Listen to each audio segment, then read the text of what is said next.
નમસ્તે વિદ્યાર્થી મિત્રો, સ્વાગત છે તમારું ઓનલાઈન વિડિયો લેક્ચરમાં। તો ફરી પાછા આપણે ધોરણ 8 ની અંદર વિજ્ઞાન વિષયમાં પાઠ નંબર 13 માં આપણે આગળ વધીએ।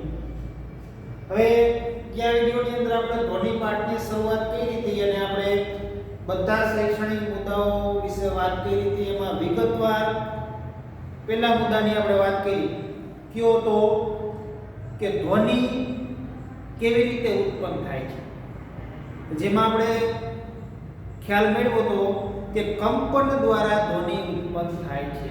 ત્યાર પછી કંપન એટલે શું, કંપન કેવી રીતે થાય એ પણ જોયું અને તેની પ્રવૃત્તિ એટલે અમુક ઉદાહરણો પણ આપણે જોયા। આકૃતિ સાથે આપણે પ્રવૃત્તિ સાથે પણ આપણે અમુક છે ઉદાહરણ જોઈ ગયા, બરોબર।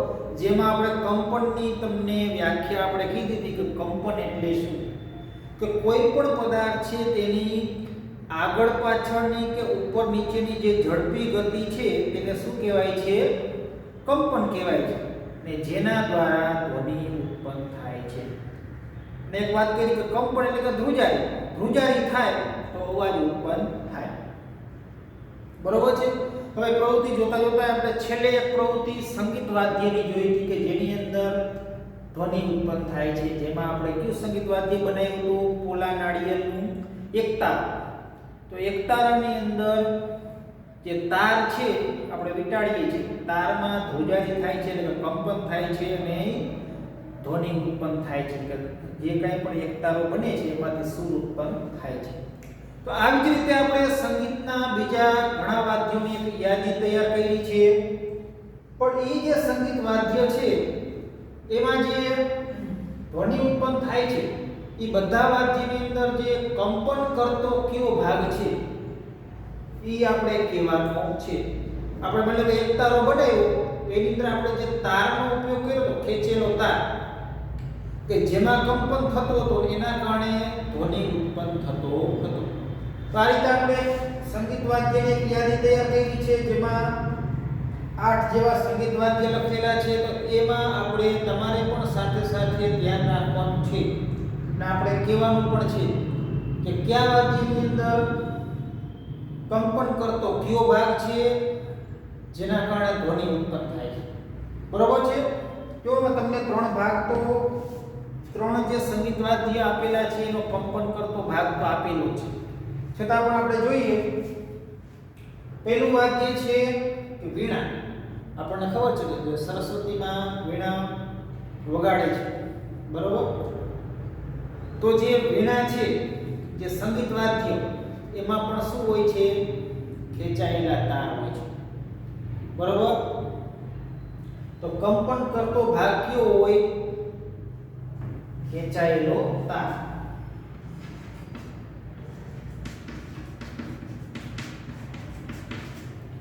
સમજાઈ ગયું કે તારમાં કંપન થાય છે, ધ્રુજારી થાય છે એટલે કે અવાજ ઉત્પન્ન થાય છે અને વીણા વાગે છે। ત્યાર પછીનું બીજું વાદ્ય છે તબલા। તમને ખબર છે કે તબલા છે ઉપર તબલાની સપાટી જે ચામડાની હોય છે, બરોબર, એની ઉપર ફટકારવામાં આવે છે, હાથ પછાડવામાં આવે છે, તબલું છે એ વાગે છે, બરોબર।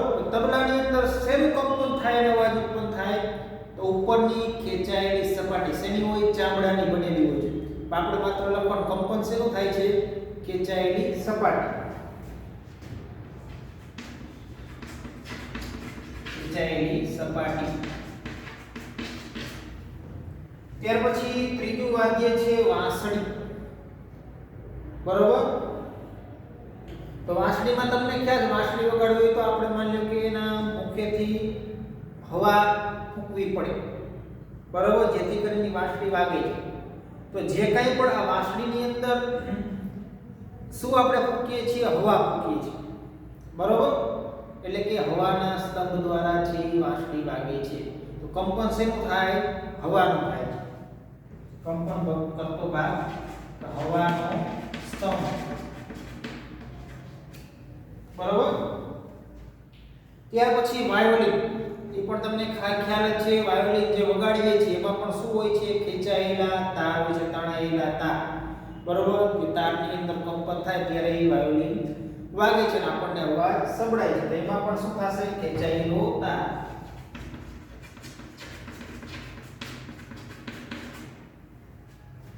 ત્યાર પછી સંગીત વાદ્ય છે ડ્રમ. તમને ખબર છે ઢોલ વાગતો હોય, ડ્રમ હોય, મોટા ઢોલ, બરોબર, જેને આપણે ડ્રમ કહીએ છીએ, બરોબર. અમુક જે ડ્રમ છે એની સપાટી ચામડાની પણ હોય છે અને અમુક છે માની લો કે એકદમ પ્લાસ્ટિક બારણું હોય છે એની પણ હોય છે, બરોબર. પણ શું કંપન શેનું થાય છે? ખેંચાયેલી સપાટીનું કંપન થાય છે અને આપણને અવાજ સંભળાય છે. તો કંપન કરતો ભાગ ખેંચાયેલી સપાટી. ત્યાર પછી શરણાઈ. એ પણ શું વાંસળીની જેમ જ આપણને ખબર છે શરણાઈ છે. તો એમાં પણ આપણે હવા ફૂંકીએ છીએ એટલે શેનું કંપન થાય છે? હવાનું સ્તંભ.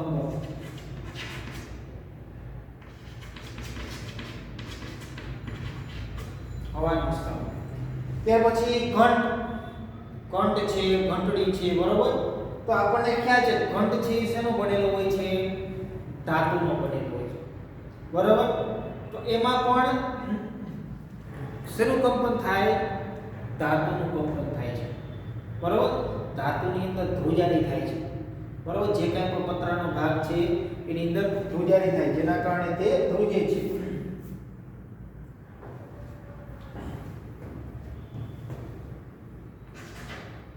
કે ધાતુમાં થતી ધાતુનો ભાગ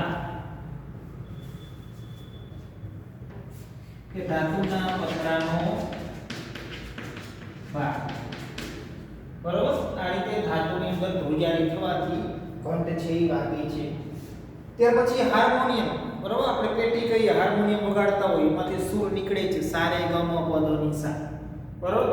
જે કંઈ પણ આપણે હાર્મોનિયમ પેટી વગાડતા હોય શું આપણે એમાં હાથ વડે જે આપણે હવા ભરીએ છીએ, બરોબર. પાછળથી જે હાર્મોનિયમ પેટીમાં તમે જોઈ શકો આ હવા આપણે પેલા ભરવી પડે ત્યારે એ સૂર નીકળે. તો એમાં પણ શું આવશે? હાર્મોનિયમમાં પણ હવાનો સ્તંભ.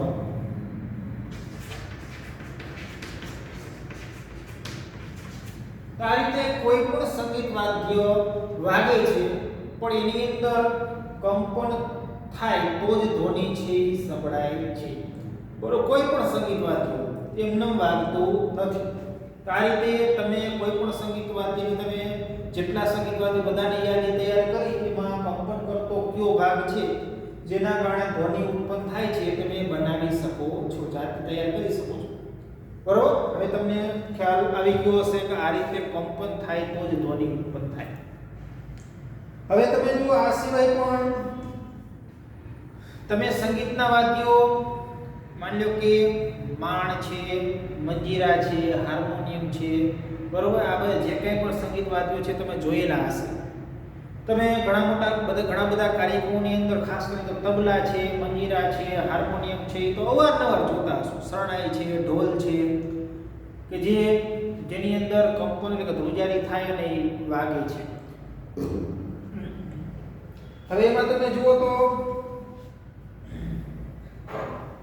હું એક સંગીત વાદ્ય લાવ્યો છું એ મંજીરા છે જે તમે અહીં જોઈ શકો છો. આ શું છે? મંજીરા. માની લો કે મંજીરાને માની લો કે અહીં દોરીએથી બાંધેલા હોય છે, બે બાજુ દોરી હોય છે, મેં અત્યારે કાઢી નાખેલી છે, એમને છૂટા જ મંજીરા છે. તો જ્યારે તમે દોરીએથી બાંધીને આ રીતે તમે સાંભળતા હશો, આનો અવાજ પણ સાંભળો છો, પણ મેં હાથ વડે પકડેલા છે એટલે એનો સૂરમય ધ્વનિ નીકળતો નથી. જો છૂટી એમને માની લો કે દોરી આપણે પકડીને જ્યારે ઘસીએ છીએ તો એનો આ જે મંજીરા છે માની લો કે પિત્તળ જે ધાતુ છે પિત્તળના બનેલા છે, બરોબર. જે તેમાંથી ધ્રુજારી ઉત્પન્ન થાય છે. તમે કાન પાસે રાખો તો તમને એની કંપન છે એ સંભળાય છે અને એમાંથી અવાજ નીકળે છે. તો આ હતા શું છે? મંજીરા છે. એ જ રીતે તમે જુઓ તો તમને ચિત્ર આપેલું છે મંજીરાનું પણ છે અને માણનું પણ છે. માણ એટલે શું? એક જાતનો શું છે? માટીનો ઘડો જ છે, પણ એ કેવો? સાંકડા મોઢાવાળો જે માટીનો ઘડો છે એમાંથી માની લો કે તમે એ માટલાને આપણે વગાડીએ હાથ વડે તો એમાં પણ તબલા જેવો એક સુરમય ધ્વનિ નીકળે છે, પણ એ માણનો અવાજ કહેવાય છે, બરોબર. આને પણ સંગીત વાદ્ય કહી શકાય. તો મંજીરા છે, માણ છે, હાર્મોનિયમ છે, તબલા છે, આ બધા શું છે? શરણાઈ છે. બધા સંગીત વાદ્ય છે જેની અંદર કંપન થાય એટલે એક સુરમય ધ્વનિ નીકળે છે. પણ સંગીતમય ધ્વનિ શા માટે કીધું કે એમાંથી સૂર નીકળે છે, સા રે ગ મ પ ધ ની સા, જે સૂર છે એકદમ લયબદ્ધ રીતે નીકળે છે, બરોબર.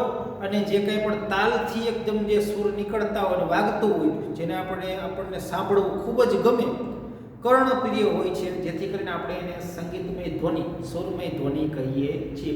અને જેમાંથી નીકળે છે જેને આપણે શું કહીએ છીએ, સંગીત વાદ્યો કહીએ છીએ. આ રીતે સંગીત વાદ્યમાંથી પણ ધ્વનિ ઉત્પન્ન થાય છે અને સંગીત વાદ્યમાં પણ કંપન કરતો ભાગ જોવા મળે છે. તો ત્યાર પછી આગળ વાત કરીએ તો આપણને એક જલ તરંગની પ્રવૃત્તિ આપેલી છે કે જલ તરંગ દ્વારા પણ ધ્વનિ ઉત્પન્ન થાય છે અને આપણે જોઈ શકીએ છીએ. તો એક આપણને જલ તરંગ કરેલું બતાવેલું છે ને એમાંથી પણ ધ્વનિ ઉત્પન્ન થાય છે, કંપન થાય છે, એ આપણને પ્રવૃત્તિ આપણને પાઠ્યની અંદર આપેલી છે. તો ધ્યાન આપજો. તો શું કહે છે, આ કાઢી નાખું છું.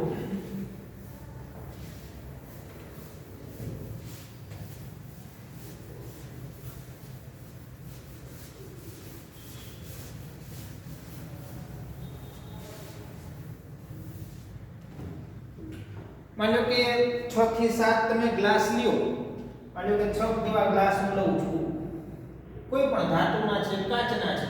તો કાચના લઈએ તો આપણને એમાંથી જે કંઈ પણ ક્રિયા થાય છે, કંપન થાય છે, એ દેખાશે.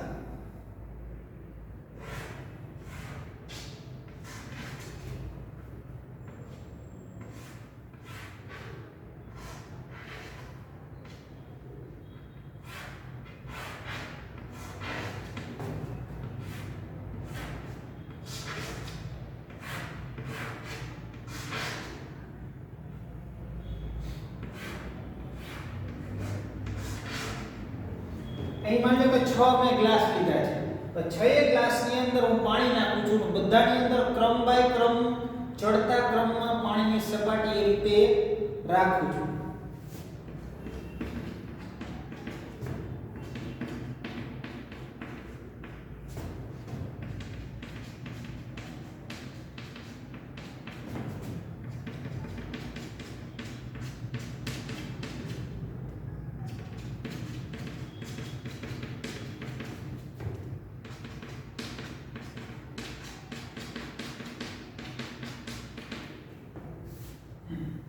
હવે તમે જોઈ શકો છો કે 6 ગ્લાસની અંદર પાણીને ચડતા ક્રમમાં એની સપાટી રાખેલી છે. હવે જ્યારે કોઈ પણ એક માની લો કે પેન્સિલ છે અથવા તો બોલ પેન છે, કોઈ પણ સ્ટિક છે, એની મદદથી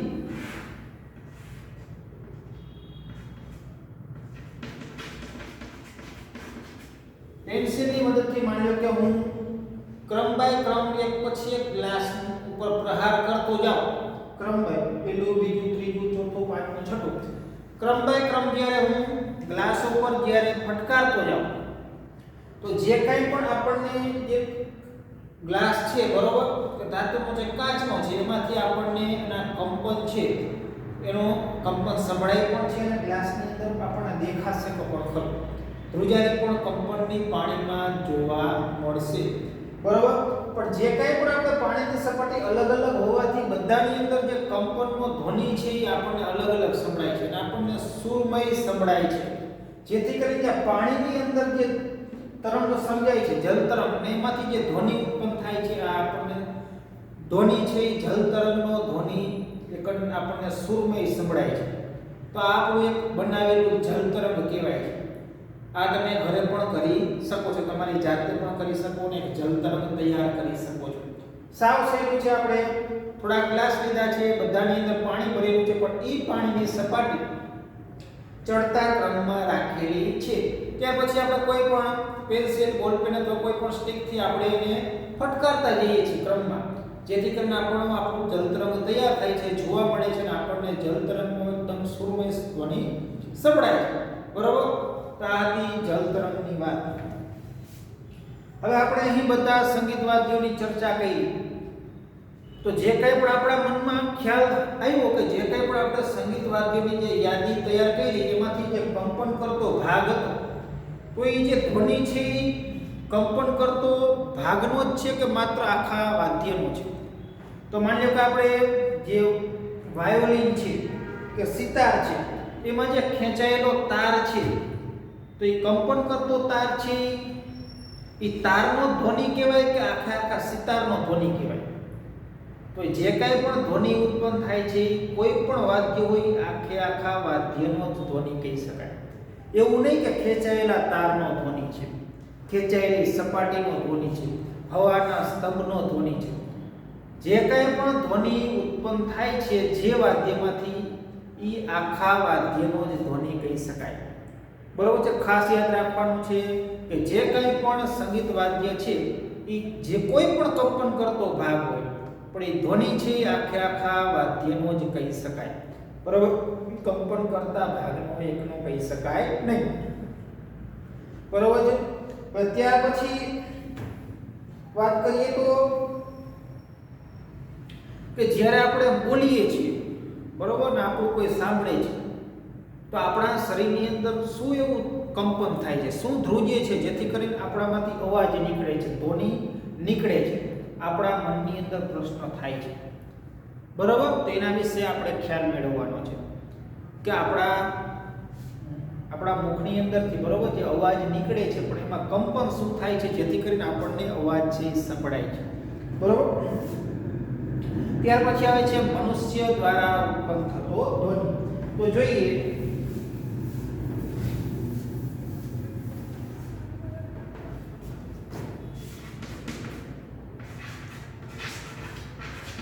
મનુષ્ય દ્વારા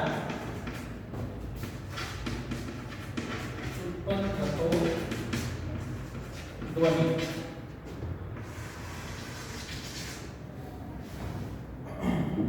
તો શું કહે છે કે જ્યારે આપણે મોટેથી બોલતા હોય, ગીત ગાતા હોય અથવા તો મધમાખીની જેમ ગણગણતા હોય, ઝીણું બોલતા હોય એટલે આપણે ગણગણતા હોય એમ કહી શકીએ. બરાબર?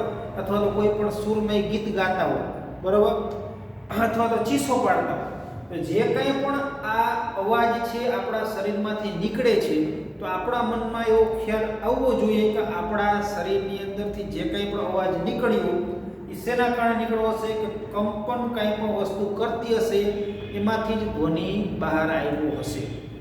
તો આપણા શરીરની અંદર એવો કયો ભાગ છે જે કંપન કરે છે અને જેની અંદર ધ્રુજારી ઉત્પન્ન થાય છે? તો તમને આગલા 7મા ધોરણમાં તમને ખ્યાલ છે, ભણી ગયા છો કે આપણા ગળા પાસે જે ઉપસેલો ભાગ છે, બરોબર, કે આપણો ધ્વનિ છે કંઠમણીમાંથી નીકળે છે. સ્વર પેટી છે આપણા ગળામાં.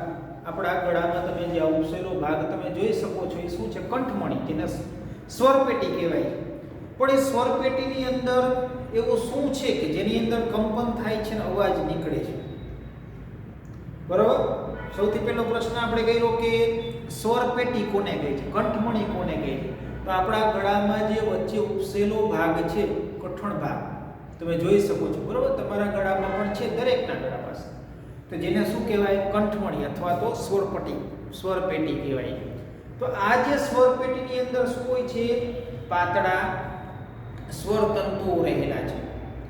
જો તમે બે ચિત્ર આપેલા છે, એક ચિત્ર તમને કંઠમણી દર્શાવે છે અને બીજું ચિત્ર છે સ્વર તંતુ બતાવે છે. બરાબર? તો જે કંઈ પણ કંઠમણીમાં જે બે સ્વર તંતુઓ રહેલા છે એ બે સ્વર તંતુઓ છે, તમે જો બીજી આકૃતિમાં આ રીતે વચ્ચેનો સફેદ ભાગ છે,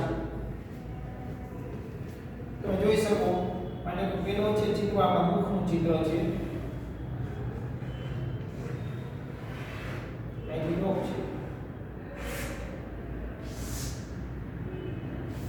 આ જે ગળાનો ભાગ છે, ઉપસેલો ભાગ છે, આ શું છે? કંઠમણી છે, એટલે કે સ્વર પેટી છે. બરોબર? અને બીજા ચિત્રમાં તમે જોઈ શકો છો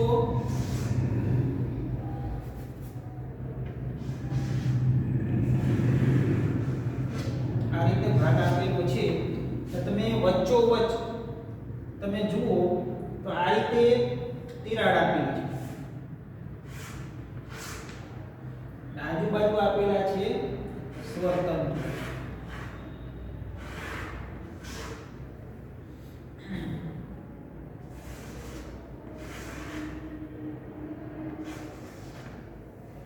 તો જે આ બે શું છે?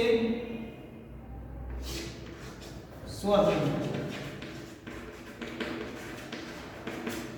આ બે સ્વર તંતુઓ છે, વચ્ચેનો જે સાંકડો સ્લિટ જેવો ભાગ છે પાતળો.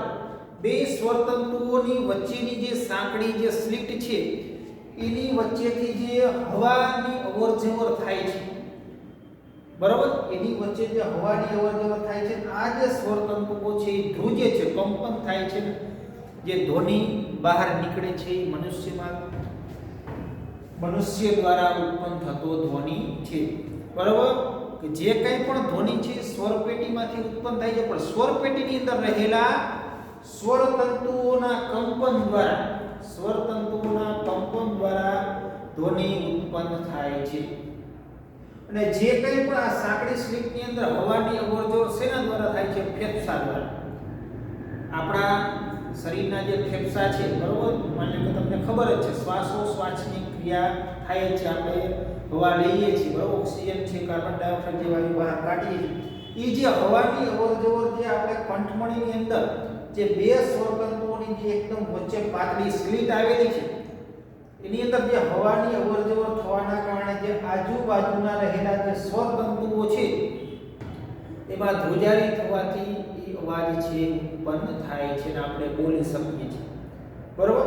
આ જે સ્વરતંતુઓ છે આપણા શરીરના સ્નાયુઓ સાથે ચુસ્ત રીતે અને ઢીલી રીતે જોડાયેલા હોય છે, બરોબર, જેથી કરીને આપણા સ્વરતંતુઓ છે એ રીતે ધ્રુજે છે, બરોબર, ખાસ મદદ કરે છે. જેના કારણે માની લો કે આપણા જે સ્વરતંતુઓ છે અને સ્નાયુઓ છે એ ઢીલા રાખવામાં મદદ કરે છે. ઢીલા હોય છે, ચુસ્ત હોય છે, પાતળા હોય છે, જાડા હોય છે, જેના કારણે આપણો ધ્વનિ છે એ બહાર નીકળે છે. અને એના કારણે જ આપણને ખ્યાલ છે કે બધાનો ધ્વનિ છે અલગ અલગ છે. સ્નાયુઓ છે ચુસ્ત છે, ઢીલા છે, પાતળા છે, જાડા છે, એના કારણે પુરુષો, સ્ત્રીઓ, બાળકોની અંદર જે કંઈ પણ ધ્વનિ જોવા મળે છે બધાની અંદર શું છે? વિષમતા છે, સમાનતા નથી, બરોબર છે. તો આ રીતે આપણે મનુષ્ય દ્વારા ઉત્પન્ન થતો ધ્વનિ આપણને સંભળાય છે, બોલી શકીએ છીએ. હવે એની પ્રવૃત્તિ આપેલી છે, બે પ્રવૃત્તિ છે જે હું તમને અહીં બતાવું છું કે જુઓ ત્યાર પછી પ્રવૃત્તિ 13.6 આપેલી છે. હવે માની લો કે તમે કોઈ પણ બે પ્લાસ્ટિકની સ્લીટ હોય અથવા કાગળની પણ સ્લીટ લઈ શકો છો. જો મેં બે સ્લીટ લીધી છે, એક પછી એક ઉપર તમે હું કાગળની સ્લીટને ગોઠવું છું અને વચ્ચે સેજ ખોલ રાખી અને બેની વચ્ચે હું ફૂંક મારું છું જોશથી. તમે જોઈ શકો છો અને સાંભળી પણ શકશો.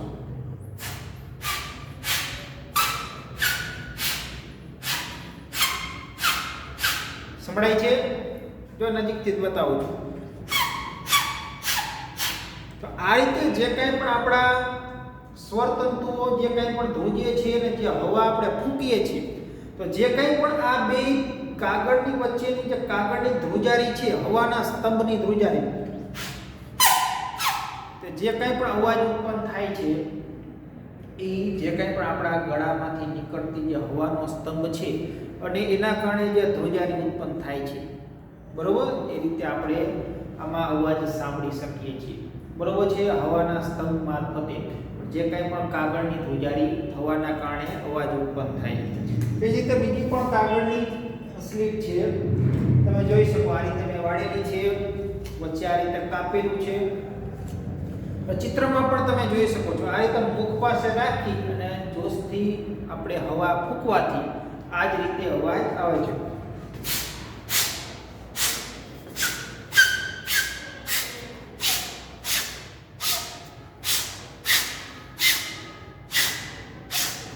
તમને જોયું, સંભળાતું પણ હશે. આ રીતે પણ તમે જાતે તૈયાર કરી શકો છો અને આ રીતે તમારા આપણા મુખમાંથી પણ ધ્વનિ નીકળે છે, બરોબર. આ રીતે તમે પ્રવૃત્તિ દ્વારા પણ ઘરે સામાન્ય પ્રવૃત્તિ છે તમારી જાતે પણ તૈયાર કરી અને તમે મુખમાંથી જે ધ્વનિ નીકળે છે એ તમે સાંભળી શકો છો. હવે આ ઉપરથી આપણને એક વાત કરવાની છે કે જે કંઈ પણ આપણે કીધું કે જે સ્વરતંતુઓ છે, સ્નાયુઓ જાડા, પાતળા, ઢીલા હોય છે, એના આધારે માન્યું કે ધ્વનિ છે અલગ અલગ સંભળાય. તો પુરુષોની અંદર ખાસ કરીને સ્વરતંતુઓની લંબાઈ છે 20 mm હોય છે. ખાસ સમજો.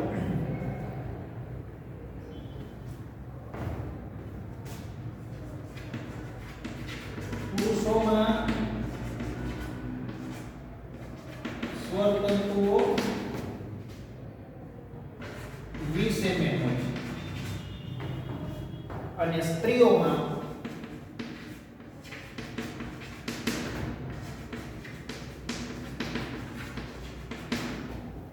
સ્વર તંતુઓ જો તમને આપેલું છે 5 mm જેટલા ટૂંકા હોય છે 5 mm ટૂંકા હોય છે અને બાળકોમાં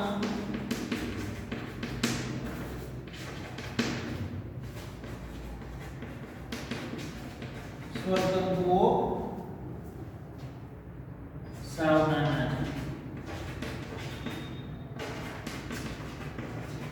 જો તમને આપેલું છે કે પુરુષોની અંદર સ્વર તંતુઓ 20 mm જેટલા લાંબા હોય છે 20 mm કેવા હોય લાંબા હોય અને સ્ત્રીઓમાં સ્વર તંતુઓ 5 mm ટૂંકા હોય છે અને બાળકોમાં તો સાવ નાના હોય છે જેના કારણે બાળકો પુરુષો અને સ્ત્રીઓની અંદર જે કંઈ પણ ધ્વનિ છે એની તીવ્રતા છે બરોબર વધારે ઓછી જોવા મળે છે તેનો ધ્વનિ જે જુદો જુદો સંભળાય છે એટલે ખાસ કરીને તમને બધાને ખ્યાલ આવી ગયો હશે કે જે કંઈ પણ આ જે મનુષ્ય દ્વારા જે ઉત્પન્ન થતો ધ્વનિ છે અલગ અલગ શેના કારણે હોય છે સ્વર તંતુઓની લંબાઈના કારણે હોય છે લંબાઈમાં ફેરફાર હોવાના કારણે અલગ અલગ હોય છે તો અહીં આપણે વાત કરી કે મનુષ્ય દ્વારા ઉત્પન્ન થતો ધ્વનિ અને એની આપણે પ્રવૃત્તિ પણ જોઈ જે તમે પણ ઘરે કરી શકો છો તો બસ આજના વિડિયોની અંદર આપણે અહીંયા સુધી રાખીએ ત્યાર પછી ફરી પાછા આપણે ઓનલાઈન વિડિયોની અંદર પાછા મળશું ત્યાં સુધી ધન્યવાદ